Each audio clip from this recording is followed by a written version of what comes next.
নওগাঁয় একটি বাস অন্য একটি বাসকে ওভারটেক করতে গিয়ে খাদে পড়ে গেল। এতে বহু যাত্রী আহত হয়েছে।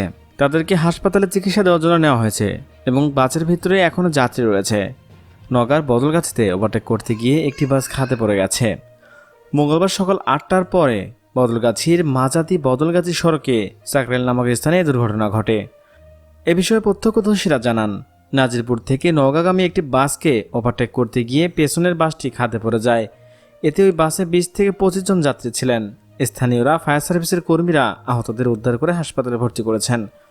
বাসে আরও যাত্রী আটকা পড়ে আছেন। এই ঘটনায় প্রাণহানির আশঙ্কা হচ্ছে। এদিকে সকাল 10টার দিকে শেষ খবর পাওয়া পর্যন্ত উদ্ধার তৎপরতা অব্যাহত ছিল। বদলগাছি থানার ভারপ্রাপ্ত কর্মকর্তা আতিয়ার রহমান বিষয়টি নিশ্চিত করেছেন।